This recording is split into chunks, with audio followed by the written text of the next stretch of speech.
Do you ever feel overwhelmed by the ever-changing world of technology? Tech It Out can help make some sense of it all. Breaking down geek speak into street speak, technology columnist, author, and TV personality Mark Saltzman covers consumer technology each week for every listener. Mark tackles the latest news, reviews, and how-tos to help you understand what's hot, what's not, and why. Hey everyone, welcome to Tech It Out, episode 156. Hope you all enjoyed the last week of July 2020. Many of us want to write off that first half of the year already, or at least since March onward. But hey, why not try to make it up with an extraordinary second half of 2020? You know, the optimist in me, the glass half full kind of side of me is saying, let's do this. Let's seriously crush the curve and move on with the economy so it doesn't take too much of a hit. Anyhow, thank you for tuning into the program this week. We do have a stellar Tech It Out. First off, we're going to learn about a new portable battery called the P3. It's a battery booster or power bank, if you will, that can do some things that yours can't. After that, and speaking of new gear, we'll be joined by G Technology to hear about a new G Drive SSD, a solid state drive, and discuss the importance of regular backups. And finally, on the topic of protection, we're going to chat with Tony Anscombe. He's a leading global cybersecurity expert and a spokesperson for ESET Internet Security. And we're going to chat about whether we're better off or worse off since COVID-19 when it comes to scams and viruses and ransomware and all that nasty stuff. You know, Tony is super smart, but he's the kind of guy that you'd love to sit down and have a beer with. Really, really cool dude. All of that is coming up and more on this week's new Tech It Out, powered by ASUS, which I'll tell you more about shortly, but let's kick off the show. Not all power banks are created equal. If you're in the market for a new portable battery pack that can juice up your devices, we're now going to learn about a new one that can charge your things wirelessly on compatible devices and has some other cool features as well. To talk with us about Pandora Portable Power, or P-Cubed for short, we're joined on the line by Victor Chor. He's the co-founder of the company Infinicore, the makers of the P-Cubed. Welcome to the show, Victor. Hi, Mark. Thank you. Glad to be here. So why don't we start off very high level, Vic? What is Pandora Portable Power, or P-Cubed, all about? So the P-Cubed is Infinicore's flagship product. At face value, it's very utilitarian. It's got all the functions that you need for a external battery, and it's got a nice slim form factor. And as you kind of start to use it, you'll realize, whoa, this includes way more than all the usual ones. So it keeps all your devices powered. Wires are optional because of the wireless charging functionality. And so there's no need for any clunkiness or messiness. All right, so we'll get to what it looks like in a moment because this is radio, so I'd like you to explain it. But usually with these kinds of products, we're talking about something that ranges in size from like about the size of a deck of cards all the way up to a larger sort of little brick. And then the idea is that you would plug your smartphone into it, whether you're at home or not, and it juices up your devices. But yours also has wireless Qi support. So if you've got AirPods or an Android phone that has wireless charging, you just lay it on top. That's one of the key differentiators between the P-Cubed and most other power banks out there. Is that right? Oh, yeah. It sports a 10-watt charger for wireless charging, so it can get you juiced up pretty easily with no wires at all. All right. So if your devices are not wireless, there is a port or two to plug in. Yep. There's two USB 2.0 ports, one that supports fast charging and the other one that's normal, what everybody knows. And then there's a third port that's USB-C that's 18 watts. Oh, cool. All right. So talking about what makes this unique is that your power bank can also charge up some compatible laptops as well. So if you have a USB-C port on the side of your laptop with charging, like I do with my Asus laptop, then it would work. I would just plug it into the power bank. Yes, it's going to charge your laptop. Now, the batteries on laptops are relatively large. So this, the P-Cube sports a 8,000 milliamp battery, which is good for roughly 2.5 charges on an iPhone X, for example. Now, if you plug it into the wall, you'll have unlimited power source. So you plug the P-Cube into the wall, jack it into your laptop, your USB-C compatible laptop, and then it'll get all the charge from there without taking any of the battery from the P-Cube itself. It's called Pass-through? It's called pass-through charging, yes. Yeah. Okay. But even if you're not near a wall, if you have 5% battery life on your MacBook or your Asus laptop, as I have my ZenBook, I can plug it into the P Cubed. And even though I may not get a full charge out of it, it could keep me topped up for a bit, right? Sure. Yeah, it'll keep you going. Just to clarify, and if you plug the P Cubed into the wall, you can then plug anything into the P Cube and it just like passes through. So it's going to charge up your battery pack, but also charge up your devices as well. Exactly. Okay, got it. And for the geeks out there, this is an 8,000 milliamp battery pack. I've seen smaller ones, I've seen larger ones. So how big is the P Cubed? It fits in your pocket. It's 2.5 by 2.5, like a box shape. And then the thickness of it is 1 inch. Maybe a deck of cards, 1.5 of a deck of cards as far as thickness goes, and then a square. Got it. Okay, cool. And is it black, like most power bricks? We have 2 colors. One is midnight black, and so that's like a matte. It's a nice soft feel. And the other one is a polar white. It also has a nice sleek feel to it. Let's chat about some of the other features that makes the P Cubed unique. If you compare side by side with any external battery at face value, it's going to look pretty much the same.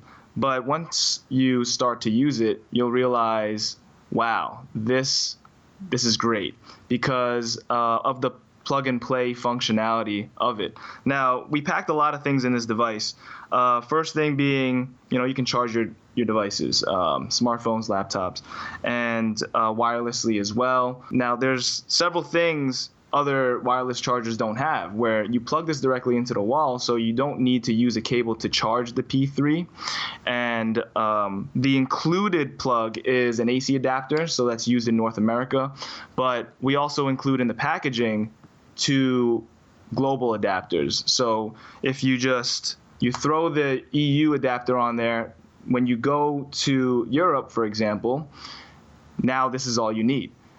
There's an Australian cable. There's also one for Asia. The other thing is there are 4 non-slip paddings. They're made out of rubber on the bottom, and there's also one on the top. So the functionality is so that your phone doesn't slip off and just fall off the table while it's charging. It seems insignificant, but it's huge. One last tidbit. We have a QR code on the back of all of our products, and that allows you to easily contact us when you have any issues. And it shows us that you are a customer, depending on which QR code you're scanning. Cool. We are chatting with Victor Chor. He is the co-founder of a company called Infinicore. Their flagship product is a portable battery pack. It's called the Pandora Portable Power, or P Cubed for short. How do you know how much power is left on the P Cubed? Because obviously with all of these kinds of devices, when the battery pack needs charging, you have to plug that into the wall for a bit. Yeah, usually what you see on the market is you have 4 dots. Yeah. And we found that putting the actual number there would be very helpful. So we have an LED screen on the front, and if you press the little power button, it lights up, and then it shows you from 0 to 100% how much battery is in your P Cubed. I wanted to ask you, Vic, about the press release that I read that said that the P Cubed can charge devices up wirelessly up to 2 times faster than other wireless chargers. Can you elaborate a bit on that? Sure. So on the market now, wireless charging is still in the stages of adoption. And you'll see a lot of 5 watts, 7.5 watts. Our wireless charger is 10 watts. So it'll charge up your phone maybe 2 hours or so. It'll give you a complete charge versus the competitors with 5 watt. You're going to be sitting there forever. All right. And then finally, let's talk price. How much does the P Cubed cost? And is it available now or coming soon? You can find the P Cubed on our website at infinicore.com. We also have outlets like Amazon and Walmart that we sell at. The MSRP is $59.99. All right, so the manufactured suggested retail price is $59. So it may be a little lower, maybe a little bit higher when you buy it online or at retail. But I understand, Vic, that you also wanted to offer a discount code to our listeners, which is very generous of you. Thank you. So what would our listeners need to do if they wanted to go to the Infinicore website, which is infinacore.com? What would they need to type in the checkout area in order to get a discount? Yeah, so if you use coupon code RADIO, you'll get 10% off. I would like to mention also that for right now, we're running a promotion on Amazon. So if you go in and type in Infinicore, INIFACORE, you'll see all of our products, and you can potentially get a discount there right now, depending on when you're hearing this. Okay. Otherwise, use the coupon code RADIO and you'll get that discount. All right. So the website, one more time, is infinicore.com. That's INFINACORE.com. You can get a discount by adding the coupon code RADIO in the checkout area. Thank you so much for that, Victor. And it sounds like a great product, and can't wait to get my hands on it myself. Thank you. I appreciate your time. So we heard how that P-Cubed can even juice up laptops with USB Type-C, and that includes Asus ZenBooks, which is what I use. This show is powered by Asus, and Asus does create technology for today and tomorrow's smart life. And that includes its award-winning laptops like its ZenBook family, which you can learn about more at asus.com/US/radio. That's ASUS.com. That's the ZenBook laptop family from Asus. We'll be right back with more Tech It Out when we return and learn about G Drive SSDs for backing up your important files. Stay with us. Listen to Tech It Out whenever you want. Find the Tech It Out podcast at iTunes or wherever you get your podcasts.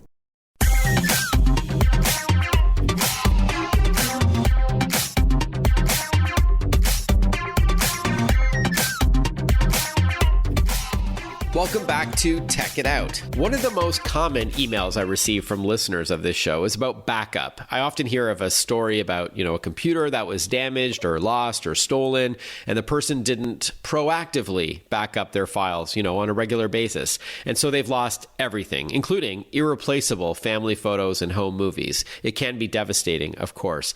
And so we're going to learn now about a new durable and portable drive, the G Drive Mobile SSD, especially for those who love performance. We're going to discuss who it's for and what separates it from other storage solutions. Joining us on the line to chat is Christina Garza, Senior Manager of Global Product Marketing at G Technology. Welcome back to the show, Christina.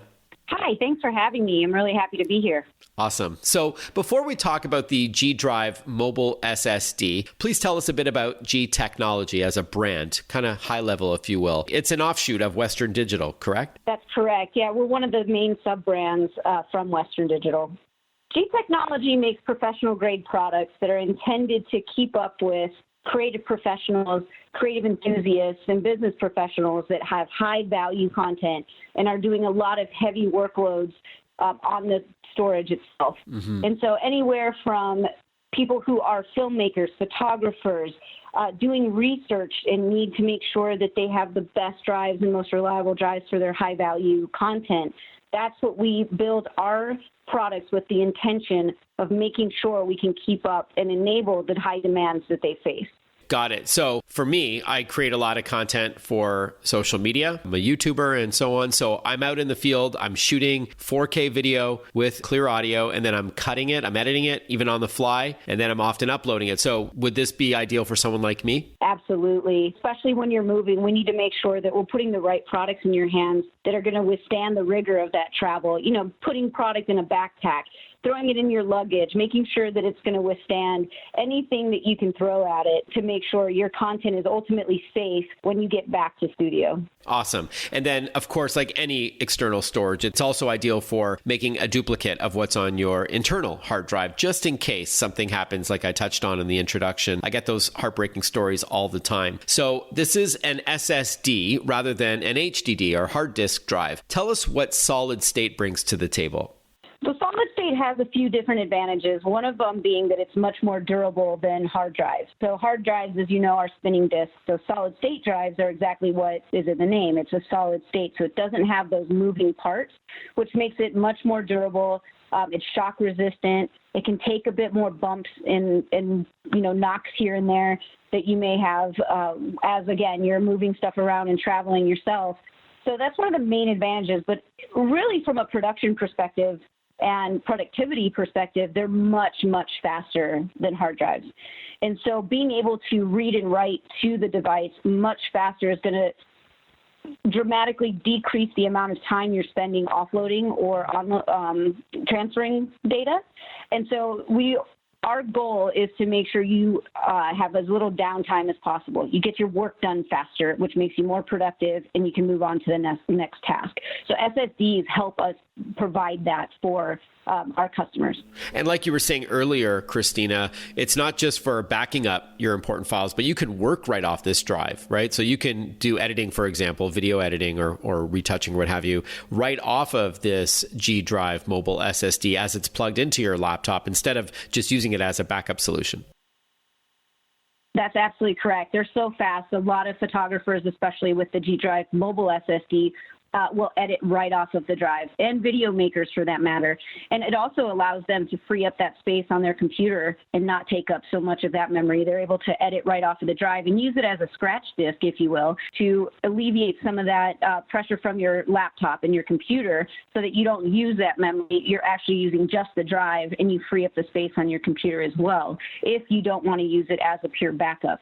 But being able to also back up your footage and images very, very quickly onto these drives, again, gets you moving to your next task while also ultimately backing up that footage. I said something earlier that just resonates so much with those horror stories of people losing their data, and it's just imperative to continue pushing the notion that your computer is not a backup. So just because you offloaded your footage onto the computer drive, it's not a backup. So please have a second, third backup if you can to make sure you're ultimately secured with your backups. Right, before it's too late. All right, so to recap, an SSD or solid state drive has several benefits over an HDD or hard disk drive. There's no spinning platter and all that. There's no moving parts, so it's more durable. It's smaller, lighter, faster to read and write content off the drive. And then one thing we haven't yet touched on is that it's also better on the laptop battery because there is no moving parts. So you're actually going to get, be able to squeeze a lot more performance out of an SSD than you would a hard drive. And a laptop that has SSD built in instead of a hard drive is also better on the battery. So you're going to get a couple of hours of extra performance on average. So now let's pivot and talk about the G Drive mobile SSD. What makes this cool? Oh, I love talking about this product. It's probably one of my favorite products in our entire portfolio.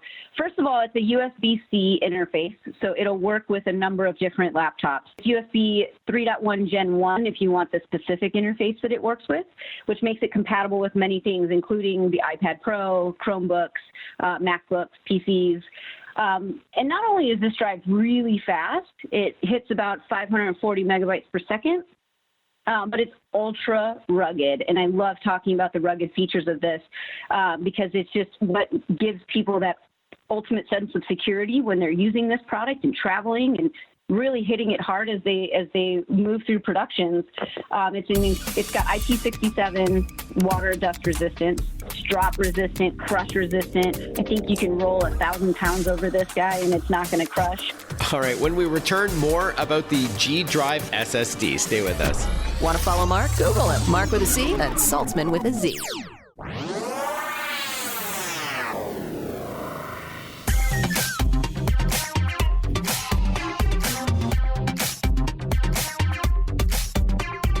Breaking down geek speak into street speak. This is Tech It Out. Tech It Out with technology columnist, author, and TV personality Mark Saltzman.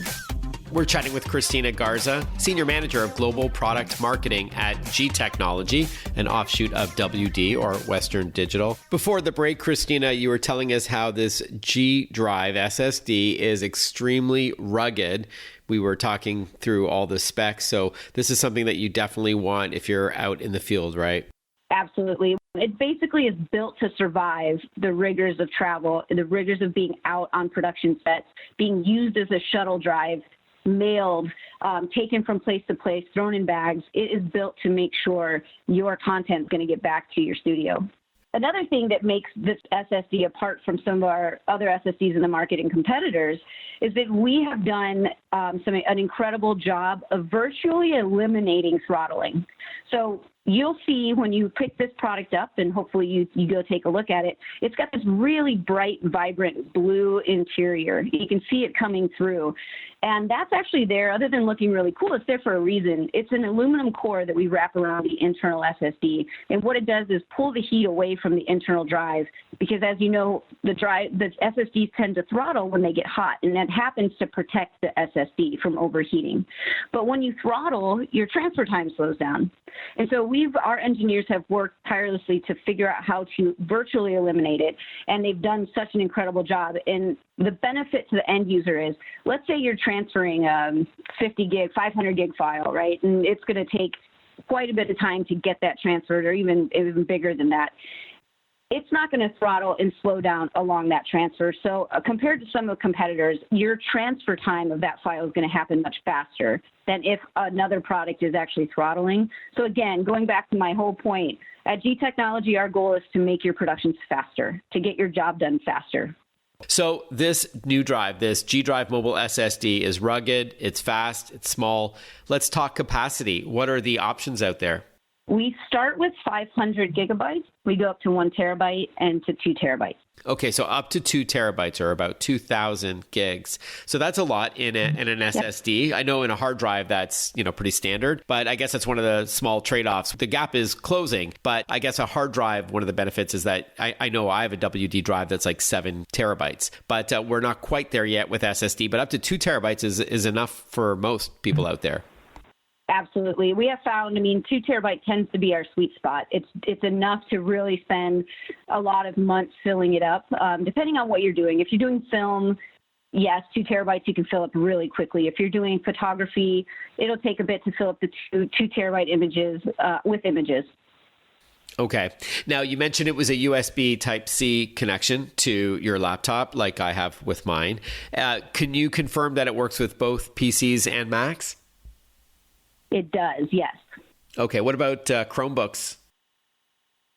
Yeah, so as long as you have a compatible Chromebook with USB-C connectors, ports, if you will, and like I said before, it's the USB 3.1 Gen 1, so as long as the compatibility is there, it absolutely works with Chromebooks. Okay. What if you have a slightly older laptop that's a full-size USB, not USB-C, which is the smaller and thinner slot? Can you use this drive with an adapter or something? Yeah, actually, and in our packaging, we provide a second cable that is a USB-C to USB-A, and that's to help accommodate that older laptop. So you'll have the USB-C port and connector will happen with the drive, and then a USB-A connector for the laptop. Oh, so we do accommodate that within our packaging. Before we wrap up and talk price and where we can pick this up, either online or at retail, because this is radio, can you tell us about what it looks like? Yes, I love that question. It's about 3 inches tall, about 2 inches wide, maybe about 4 inches tall. So like a deck of cards, like a deck of playing cards? I think it would be half the width of a deck of playing cards. Okay. It's cool. A pretty small little device, yeah. It's got, like I said, USB-C port on the top of the drive. It's a black finish. It's really soft and almost velvety to the touch, but it's a good grip. You can get your hand around this so that if you're traveling with it or passing it off, it's not going to slip out of your hand. And even if it did, it's rugged enough to withstand a fall, I'm sure. But not a great idea. That's a great point. If you can avoid it, yeah, it's probably best. All right, and then you said the capacity starts at about 500 gigabytes. How much does that cost to start the G Drive Mobile SSD? And what's the best website to learn more or even order it? So it starts at $139.95 for the 500 gig, and it goes up to 2 terabytes, as you said. We offer it at gtechnology.com. We have some promotions running all the time. Our retail partners will as well. Amazon, Best Buy, B&H, fantastic places to pick up this drive. Please check it out at their online site. Okay. And then again, gtechnology.com if you want to check it out for yourself. G-Drive Mobile SSD. Our guest has been Christina Garza. Always a pleasure chatting with you, Christina. Hope the rest of your summer goes well. Thank you. Thank you, Mark. I really appreciate it. Hey, welcome back to Tech It Out. This show is powered by ASUS. ASUS creates technology for today and tomorrow's smart life, including its line of award-winning laptops, desktops, monitors, smartphones, tablets, smartwatches, and much, much more. They even have a gaming division called ROG, or Republic of Gamers. If you're into PC gaming, no doubt you've heard of that brand. You can check out what they've got going on at asus.com/US/radio for more info. That's asus.com/US/radio. For the minute and a half we have left before the next break, I thought I'd share a couple of my tech tips of the day that I write for social media. If you're on Twitter, Instagram, LinkedIn, or Facebook, you could follow me at Mark Saltzman. That's Mark with a C, Saltzman with a Z. So here's a couple of email examples. One is that if you have accidentally emailed somebody before you were done the message, this has happened to me before, both on a phone and on a PC, it's embarrassing. You have to write back right away and say, sorry, I hit sent too fast, da-da-da-da. And if it's a professional email, you feel like a tool, right? So here's a tip. Write the email first and then put the recipient's email address in the to field. So do it last. Write the message first, put in a subject line if you like, but don't write the name of the person who you're sending it to. Don't type that out until you're ready to hit send, and that way you will minimize the odds of sending something before you're done. Another email tip is for iPhone and iPad users. It's a hidden mouse cursor. So if you're writing a message and then you're reviewing it and you realize that you spelled something wrong or you forgot a word earlier in the email, press down on the space bar, the virtual space bar, and you will see that a little mouse cursor will appear, and then you can move that around with your fingertip on the screen, let go at the spot you want to place in an extra word or an extra letter, and voila, that is a hidden mouse cursor built into the iPhone keyboard that you may or may not have known about. So those are the kinds of tech tips of the day that I write on social media, often accompanied by a video. If you like those, please feel free to follow me. We'll be right back with more Tech It Out. Stay with us. Breaking down geek speak into street speak. Tech It Out, hosted by Mark Saltzman.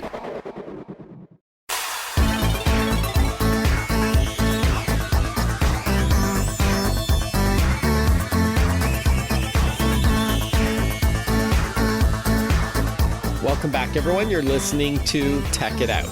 It's my pleasure to welcome back to the program one of my favorite guests, Tony Anscombe. He's a globally recognized cybersecurity expert and ambassador for ESET as well. Tony also contributes blog posts and videos to welivesecurity.com, which makes sense of the various risks out there for consumers and businesses. And he's joining us today to share some info on how to survive a cyber attack. Timely. Welcome back to the program, Tony. Always good to chat with you. Hey, great to be here again, Mark. I say timely because Garmin just got hit pretty hard. We'll get to that in a moment. But before we talk about how to survive a cyber attack, please just give us a bit of an ESET 101, if you will, a refresher on what the company and its products are all about. Okay, well, ESET's a global industry-leading IT security software and services business. It's actually HQ'd out of Slovakia in Europe. We've been in business for about 30 years, and we're the number one business anti-malware company in Europe. We do endpoint, mobile security, encryption, two-factor authentication, and as you'd expect, we've got R&D centers around the world with offices all around the world as well. And the one thing I'd say about our products, actually, Mark, is they're really unobtrusive and have minimal impact, which is super important in this day and age. Even as a consumer, so I use ESET all the time, I don't even know that it's there. And I'm a gamer, and this is really important to me that it's got a very light footprint. There have been other cybersecurity programs that I've installed, and I can noticeably feel that my system has been a bit more sluggish with this software running in the background. So you're absolutely right, Tony, that it's a thin client, as we often say. You don't even know it's there until you want it to flag something and notify you that there's, as you said, malware, which is, of course, short for malicious software or other threats. But it is also for consumers. I know you said it's the number one business grade cybersecurity solution in Europe, but it is also a product for regular folks who have a computer and other devices too. It supports multiple devices, right? Absolutely. We even have a version for your TV if you have a smart Android TV. As I do. And it can flag anything suspicious that you may be downloading to your smart TV. But it also works with tablets and Android phones and laptops and desktops and so on and so forth. So when it comes to cybersecurity threats for consumers, Tony, are things better or worse since the start of COVID-19? Well, unfortunately, cybercrime is a business, and cybercriminals take advantage of every opportunity to monetize their malicious activities. So at the start of the pandemic, we witnessed increased phishing and fraud campaigns purporting to be from the World Health Organizations or companies offering testing or even claiming to develop a vaccine for children, so playing on the emotions. And we saw people offering masks when masks were in short supply and even toilet rolls.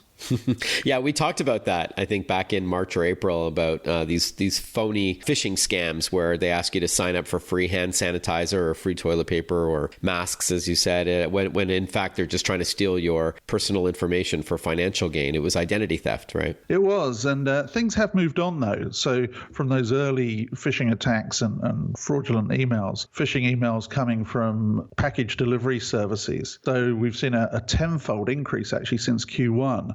And that's because, of course, our focus has changed as consumers. We've shifted from desperately seeking information on the virus and the pandemic as it moved around the world to now, we're all online shopping because we want everything delivered to our home and we want to avoid actually going out.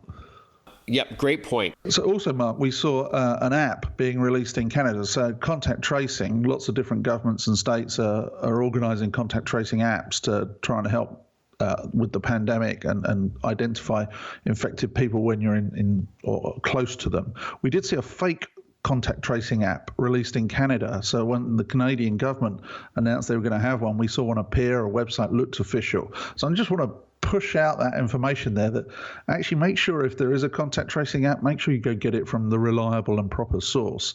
The particular malicious one that we saw was actually ransomware. Oh, wow. And that's when your device or your files are held hostage until you pay up some money, usually cryptocurrency. But what about businesses, Tony? Since the start of this pandemic, have businesses also seen a higher or lower number of attacks? Well, we're seeing a consistent flow of attacks in certain areas, and in other areas, as you would expect, an increase. So for example, there's something called a remote desktop protocol, which is actually, so it allows you to connect in. It's that remote access home working type solution. Yeah. So we are seeing an increase in attacks against RDP, as it's known. So many people are now working remotely. And their security protocols are probably weaker at home, if they have them at all, than what they would have in an office, a traditional office setting. It's kind of like a double whammy since the start of the coronavirus pandemic. One is we're working more from home where we may not be as secure as in an office setting. And then secondly, these bad guys out there, these bad actors are playing on our fears tied to COVID-19 in order to take advantage of us. We are chatting with Tony Anscombe. He is a global ambassador for ESET, and he is a globally recognized cybersecurity expert and author of several blog posts and videos as well. It could be especially damaging for a business to get hit with an attack, thinking that, your customers' data is at risk. You may not recover from that kind of reputation smear and all that. We saw last week Garmin got hit. I believe it was ransomware. Can you explain what this is and what happened to Garmin allegedly? Well, allegedly is the right word there because they're still referring to it as an outage. However, I think there's enough information out there in the media for us to reasonably safely say it's probably a ransomware attack. But it is speculation because Garmin are keeping that very tight at the moment. But it appears that a ransomware attack took down part of their infrastructure. But it's been speculated in the press that the ransomware attacker asked for $10 million. Now, of course, what we don't know is whether they've paid or whether they haven't. Yikes. I'll ask Tony if the rule of thumb is that you should pay for ransomware or never pay when we return on Tech It Out. Stay with us. Follow Mark Saltzman on Facebook, on Twitter, on Instagram. Listen to Tech It Out whenever you want.